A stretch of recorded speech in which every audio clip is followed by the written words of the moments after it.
Bundan keyin kүйбөсүн эndi булгасак да. Пайзыл Асманов Кыргыз-Тажик чегарасындагы жапа чеккен жарандардын бири. Анын үйү бар мүлкү менен өткөн жылдагы каргашалуу окуяда өрттөлүп кеткен. Акырындык менен Пайзылла атанын жоготкон үй жайы калыбына келтирилип, кыймылсыз мүлккө ээлик кылганын далилдеген документи колуна тийди. Камагачтан зарканыбыз жок.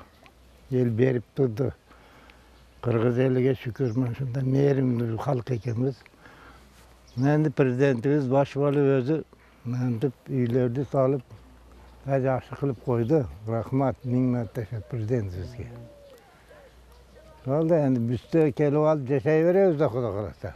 Чегарадагы элдин кыймылсыз мүлккө болгон мамлекеттик актыларын калыбына келтирген кадастр мамлекеттик мекемеси Капчыгай айылындагы 70тен ашуун жарандын 55'inin kıymılsız mülkкө болгон документтерин калыбына келтирген. Мамлекет тарабынан төлөнүп берилди.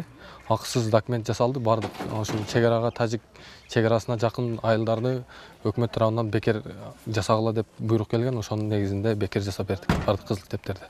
Буга чейин чегарадагы Капчыгай айылындагы үй ээлеринин баарында эле кыймылсыз мүлккө документтери болгон эмес. Өлкө башчысынын тапшырмасы менен Капчыгай айылы генералдык план менен салынгандыктан баары нөлдөн калыбына келтирилүүдө.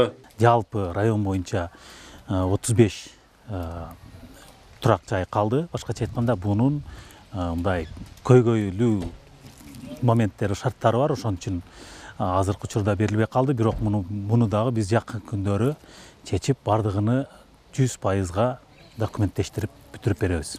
Белгилеп өтсөк, өткөн жылдын сентябрь айындагы Тажикстандын куралдуу кол салуусунан Баткен облусундагы 600дөн ашуун турак жайлар талкаланып, көпчүлүк жарандардын документтери өрттөлгөн болчу. Алардын баарын мамлекеттик органдар акысыз калыбына келтирүүдө.